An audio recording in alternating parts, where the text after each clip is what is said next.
Magandang umaga po sa inyo lahat. In English, good morning. Actually, beautiful morning yun. So, welcome po sa ating gawain ngayong araw na ito. At ito po ay isang kagalakan sa amin na may bahagi sa inyo ang mabuting balita. Ako nga pala po si Brother Irvin, isang elder ng church na to. At ito po ang Grace Covenant Church. At salamat po sa paunlak nyo na makasama namin kayo ngayong araw na to. It's our joy to tell you about this wonderful news about Savior born 2,000 years ago, paid for the penalty of our sins. So before that, I would like us to pray again. Let's bow our heads. Aming Diyos, aming Ama sa langit, our Father in heaven, indeed, you are merciful, kind, and loving, and yet you are just and righteous. With these attributes, Lord, alam po namin na kami bilang mga tao ay nagkasala sa iyo. At sa pamamagitan lamang ng Panginoong Hesus, ang iyong anak, ang bugtong mong anak, na siyang nag-alay ng buhay niya para sa aming makasalanan.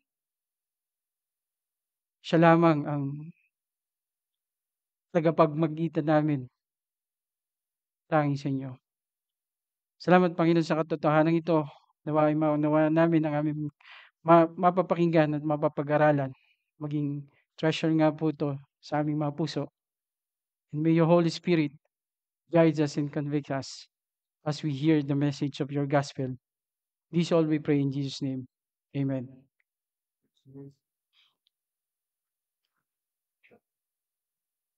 So may slide ako para sa inyo.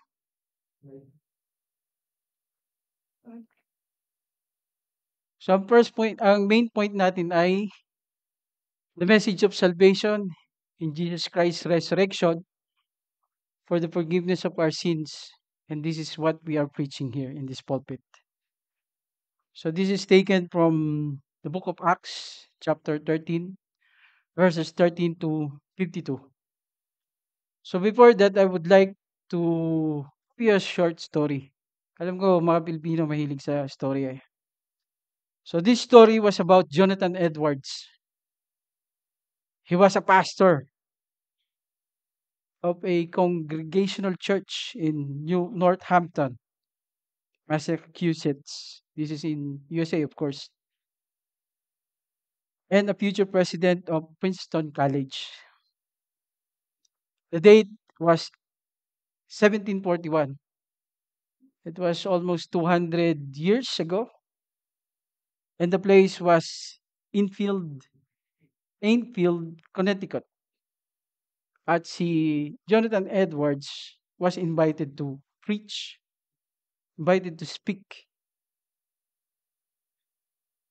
O, itong Enfield na lugar ay hindi sanay sa ganitong hindi pa nila nakasalamuha si Jonathan Edwards. And the Great Awakening at that time never touched this place. Christians nearby feared that God would pass them. Alam mo yun, makasalanan itong mga taong to. Itong mga taong to ay hindi dapat tumanggap ng mabuting balita. But they were wrong. As the crowd entered the meeting place to hear Edward speak, some with curiosity and some with eagerness, then Edward began to speak. He did not sound like an evangelist. Alam naman natin, di ba? And he wrote his sermons word for word. Mahusay ito si Jonathan Edwards. Word for word ang paggawa niya. Ewan ko lang sa akin. So this is a famous title of Jonathan Edwards' works, his book. Ang title ng kanyang preaching ay Sinners in the Hands of an Angry God. This was taken in Deuteronomy 32, verse 35. Their foot shall slide in due time.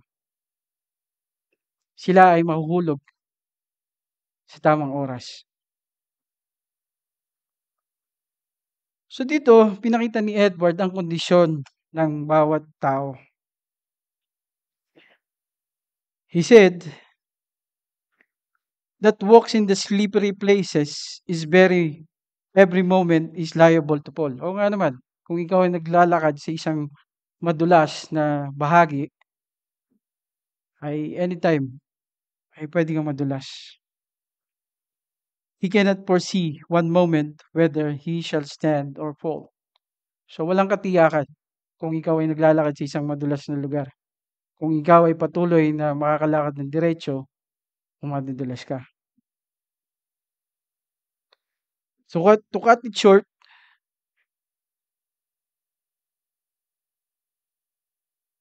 the people's reaction were mixed. Some crying aloud, saying, "What shall I do to be saved? For I am going to hell." And other crowds toward in him in the pulpit say, "You should stop." At one point during the sermon, there was so much noise. Maingay na, kakagulo sila. But Edward told them to keep quiet, that he could, that they could hear him. He ended the sermon by saying, eto na yung climax ng preaching ni Jonathan Edwards. Let everyone that is out of Christ, kung sino man sa inyo ang walang relasyon pa sa Panginoong Hesukristo, awake and flee from the wrath to come. Gumising ka dahil may darating na uot ng Diyos. The wrath of Almighty God is now undoubtedly hanging over a great part of this congregation. Let everyone flee out of Sodom. Ito yung panawagan ni Edward. Haste and escape for yourselves, for your lives. Kung makakatakas ka, tumakas ka na. At huwag mo nang tingnan kung ano yung naiwan mo. Escape to the mountains that you will be consumed. Tumakbo ka na dun sa mga pwedeng takbuhan. Sa ganun ay kayo maligtas. And that same place which people thought would not be reached by the gospel was never been the same again after that preachings. So we see here the works of God in these people, the works of God in His Word. And it's the same work that God has been doing in Acts chapter 13. Makikita natin to. Same message, the gospel. Same audience, those who believe and reject. And same preachers faithfully preaching the word of God. So the book of Acts is a book written by Luke, who is a physician, who also wrote the gospel according to Luke. It was somewhere it was written around 61 AD, making the earliest possible date for the book completion. This is a detailed work of how the Holy Spirit works to those who bear the word of God. Of course, we see here majority were about Paul's missionary journey. And that first missionary journey takes place in this chapter that we are going to dive in, chapter 13. Again, our first point is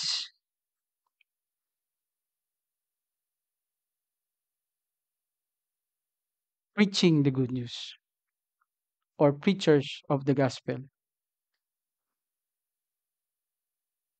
So magandang tingnan natin ito sa pananaw kung saan ito ay naayon sa sa binasa natin kanina. Actually, kung pinakinggan natin at binasa natin yung mahabang basahin kanina, eh, that is the first recorded preaching of Paul, by the way. And we see what is the aftermath of his preaching. Tagal, di ba? Pero it's worth it. Knowing how God uses the preaching of his apostles to bring about his plan of redemption for these people. Gandang tingnan na ang salita ng Diyos ay kumikilos sa puso ng bawat isa. So here we now in verse 13, chapter 13, verse 13. We see here Paul, Barnabas, and his companions making their way to Perga. So magandang makita natin kung ano yung roadmap na tinahak ni Pablo. So from Syria, Antioch, makikita niyo dyan, they went to Cyprus, which is verse 13, chapter 13, verses 1 to 12. And in that place in Cyprus, they shared the gospel. Of course, that's their mission. And after Cyprus, we are now in Perga, in Pamphylia. So dito sila magdadala ng mabuting balita. Here, our points will be exposed or explained. So Perga is an 8 miles or 13 kilometers inward. It's not a good journey to take because Perga at the time was, alam niyo na, it is known for piracy. There are some robbers along the way. And the fact that in this same verse, we read that John Mark left Paul. Well, in this passage, it was not mentioned why.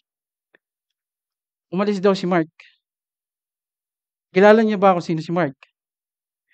Mark is the author of the Gospel according to Mark.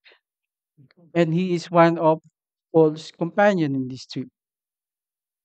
So may deserter si Mark. But don't worry. Later on in his Paul's work or letters to Timothy, he commended Mark. God, Paul himself commended Mark that he is useful for the gospel. So ganun ang workings ng gospel ng Panginoong Diyos. And we see here Paul in his other letters, he refused to take Mark. And then again later on in the book of Timothy or in the letters of Paul to Timothy, we see there Mark was commissioned again.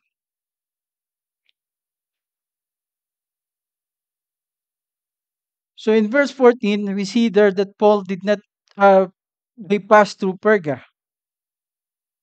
And there was no report that he shared the gospel at that point. Paul, in verse 14, there was no message or there was no uh, written detailed about what he had done in Perga. Some speculate or some uh, told that Paul was sick at the time because of due to malaria or infection, which is possible because that place is plagued with malaria infestation. And then Paul moved to Antioch in Pisidia. So don't make confusion because there's an Antioch in Syria, which is named after their king, former king Antiochus. And there is also a Antioch in Pisidia. These are both different and separate places. One is in modern day Turkey and one is in Syria. So at least we know these things because it's important. The Bible is putting these things that these are places that are real places where Paul preached this good news. And it is the modern Turkey and modern and Syria itself. Then Paul was given the opportunity to what? Remember what he's always praying in the book of Colossians.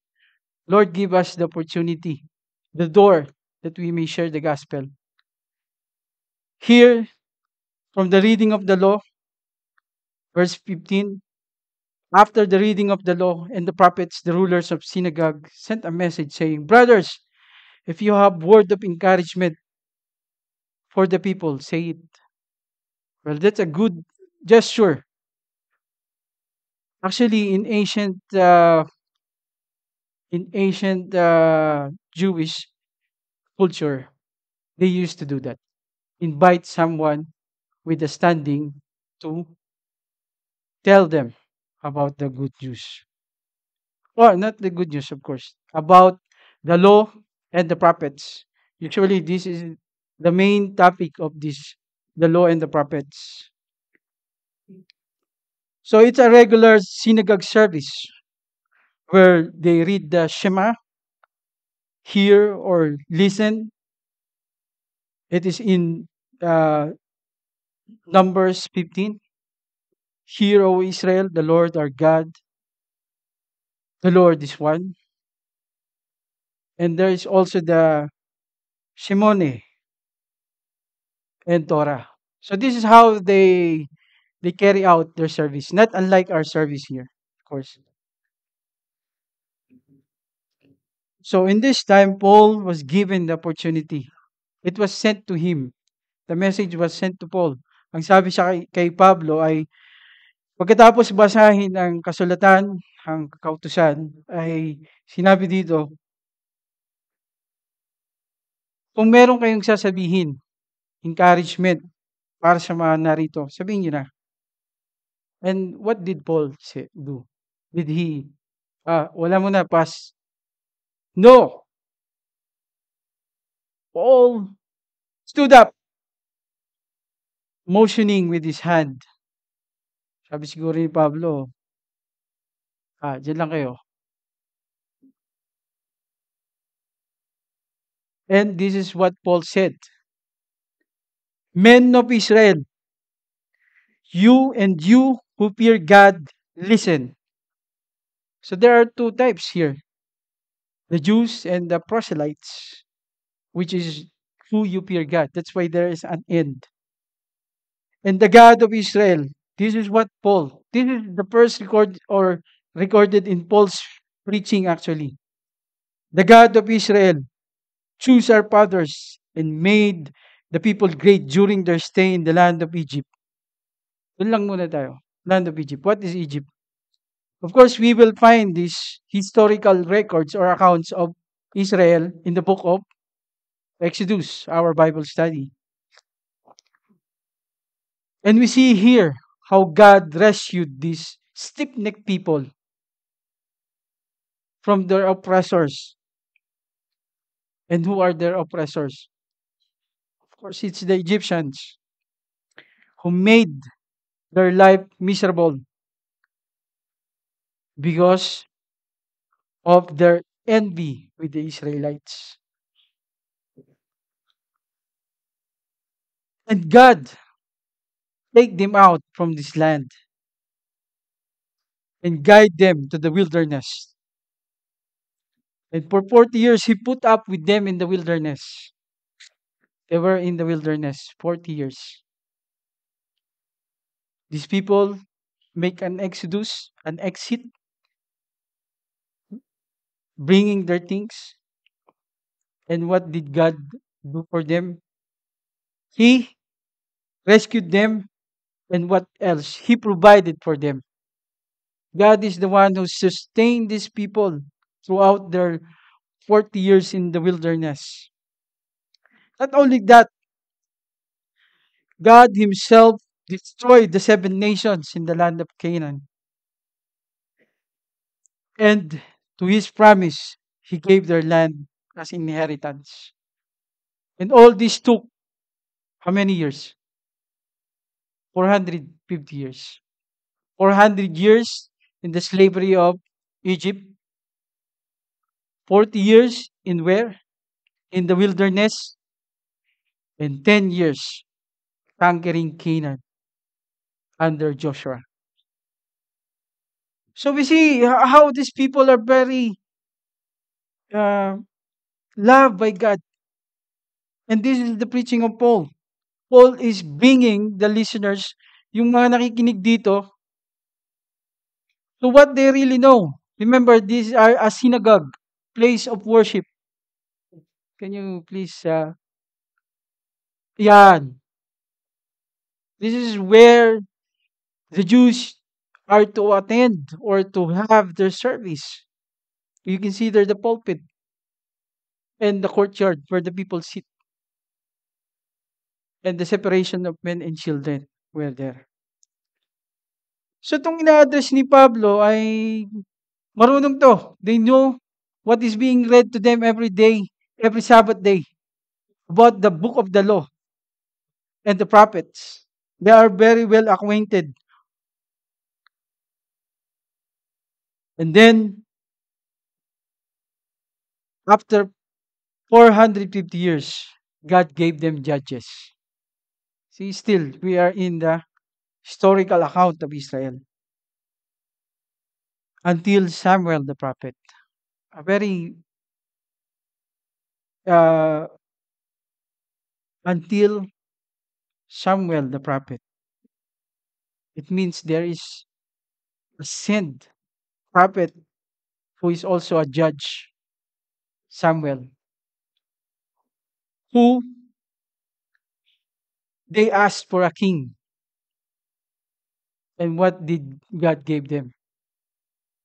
Rather than being ruled by a sovereign God, a God who is righteous, just, these people, itong mga taong to ay patuloy pa rin sa pag-ayaw nila sa Panginoon. They rather be ruled by who? By their, for the same people, or their same kind. We humans, who falters. And it's the same with Saul. He himself fall into sin, corrupted his ways. Who is a man of the tribe of Benjamin. And for 40 years, Saul ruled them. Yet again, in verse 22, he was removed by God. Do we see the power of God's sovereign will, that whatever He already ordained is happening?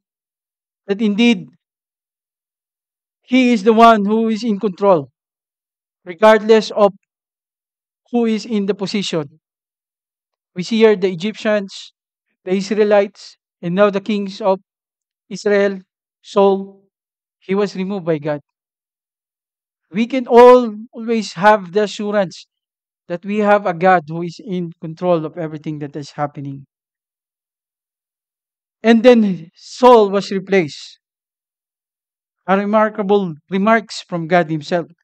Napakagandang sinabi ito ng Diyos tungkol kay David. Ang sabi niya, He raised up David to be their king, of whom He testified. Listen, ang sinabi ng Diyos, I have found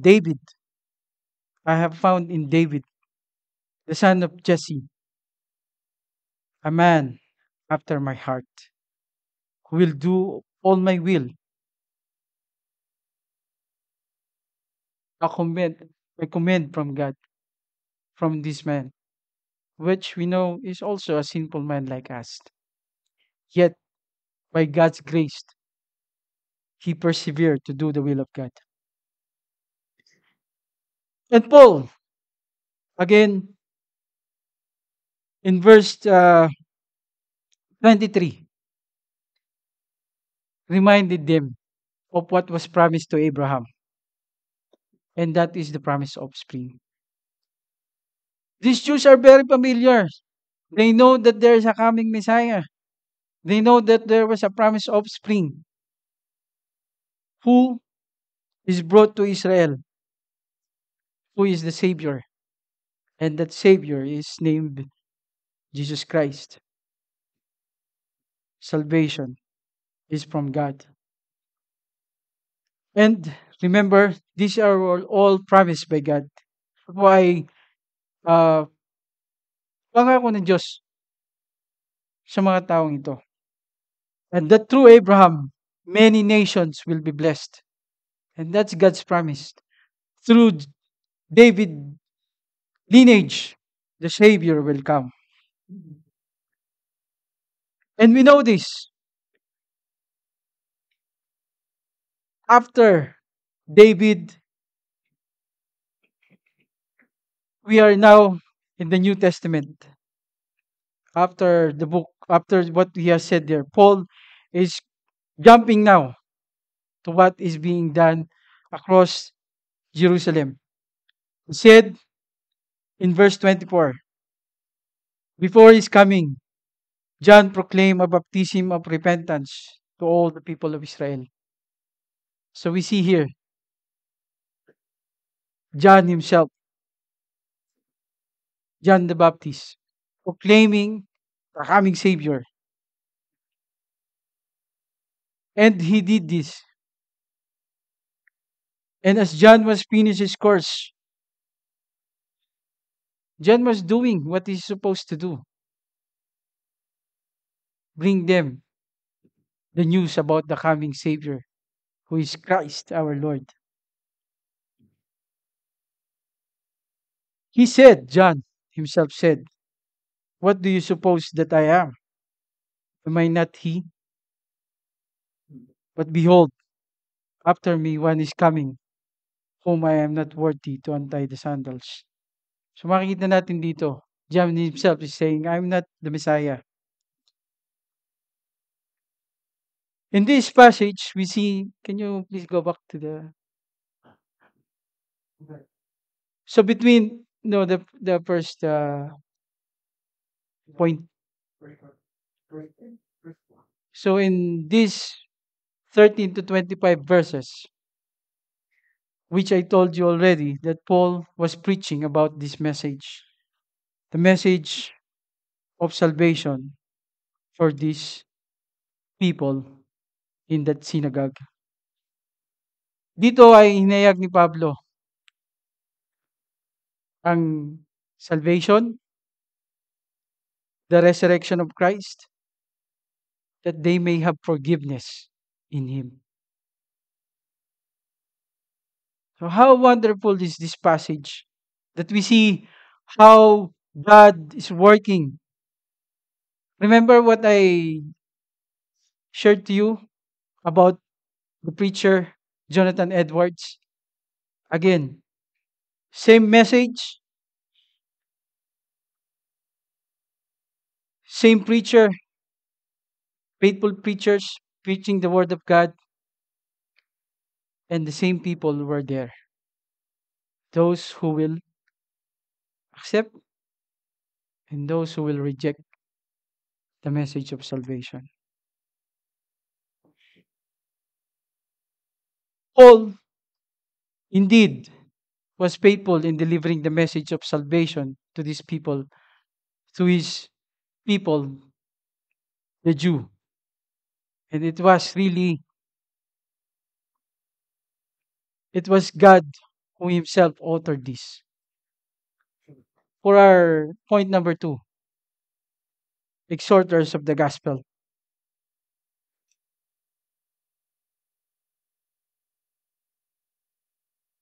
So dito na natin makikita yung isang part where Paul himself exhort those who believe in the gospel.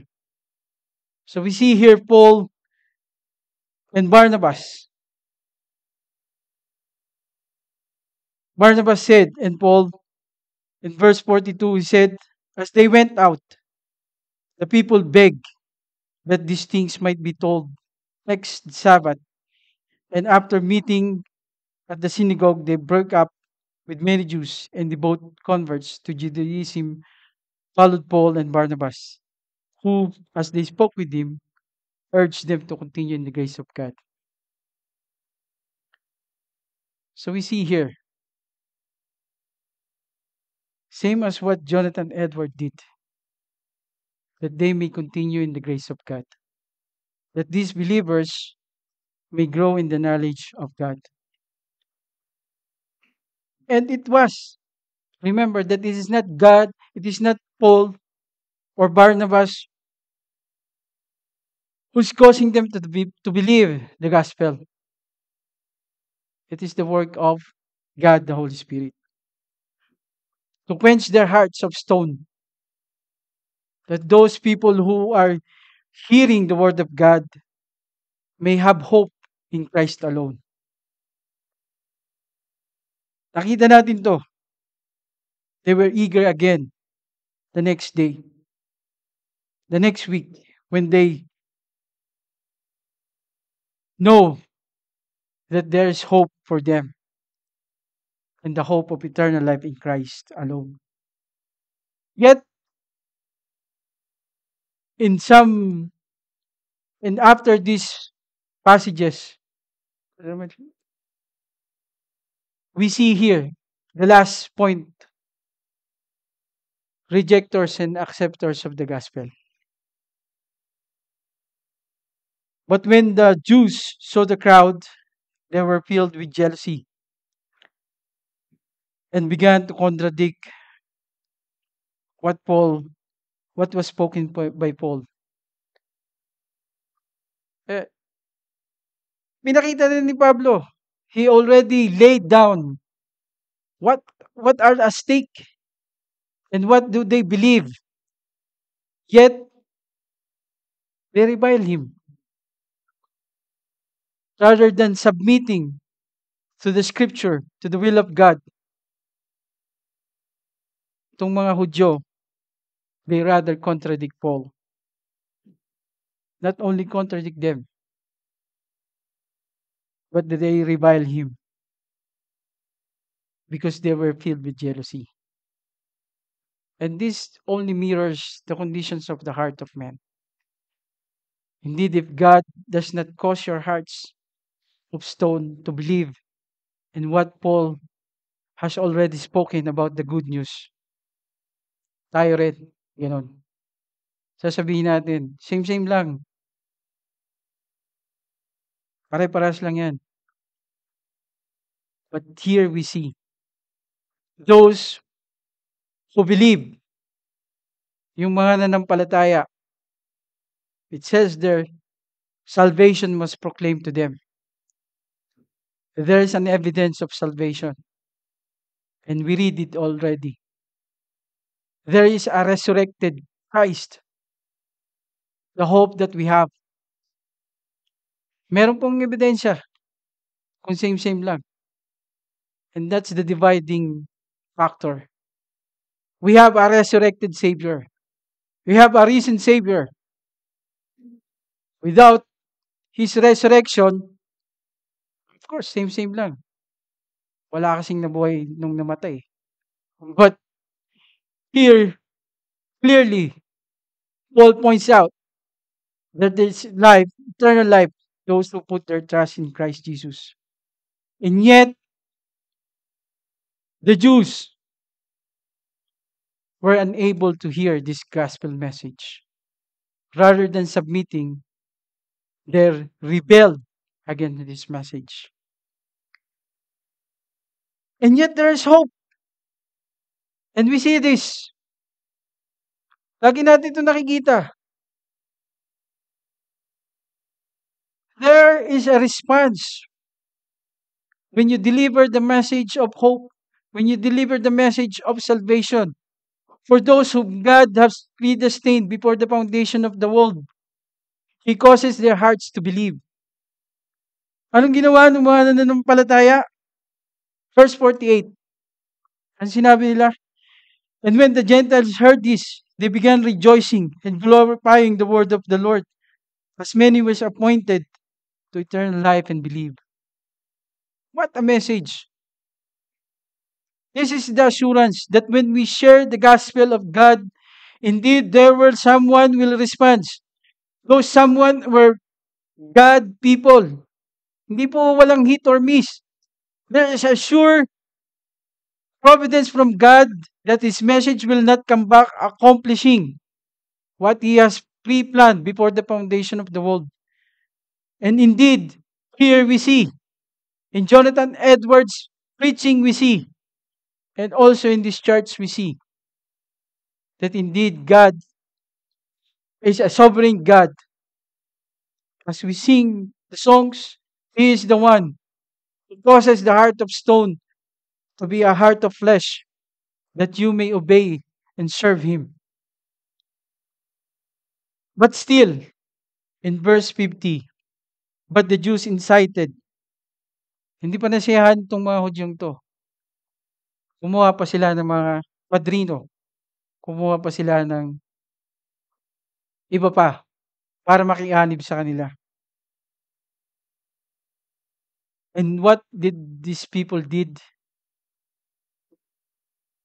Out of their jealousy and hatred, they reject the gospel and drove Paul and Barnabas out of their district. And this is the judgment of God. But they shook off the dust from their feet against them and went to Iconium as a judgment for these unbelieving hearts, rebellious hearts. God gave them away to their device. Binigay na sila ng Diyos sa kanilang mga pansariling kagustuhan. Remember, in the last part of the Judges, they do what is right in their mind. And that is the judgment for those who will not believe and put their trust in the living Word of God for the salvation of their souls. That indeed Jesus Christ came to save sinners, which we are foremost. Yet, it did not end with that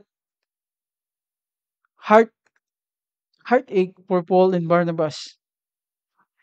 In verse 52, we read an encouragement for those who persevere in sharing the gospel of the Lord Jesus Christ. He said, and the disciples were filled with joy and with the Holy Spirit. The question is, when was the last time you have this joy sharing the good news? When was the last time you invite someone to hear the good news? When was the last time you tell to your loved ones about a risen Savior 2,000 years ago paid the penalty for our sins, that we may live to do the will of God? And this is the good news that we preach today. This is the hope that we have in Christ. Walang ibang pag-asa dito sa sanlibutan. All our works, good works, will all be filthy rags in the presence of God. All our moral values are worthless unless this is rooted on the finish in the righteousness of Christ. For indeed, our faith made us righteous because He who is righteous is the one who imputed His righteousness to us. And that is Jesus Christ alone. Let's bow our heads and pray. Father in heaven, Almighty God, Lord, we see your righteousness in your law of who you are, Lord, for you are holy and just. We have nothing to offer you, Lord, but we have a lot to confess to you. that indeed we have sinned against you, and that the only hope that we have is in Christ alone for our forgiveness.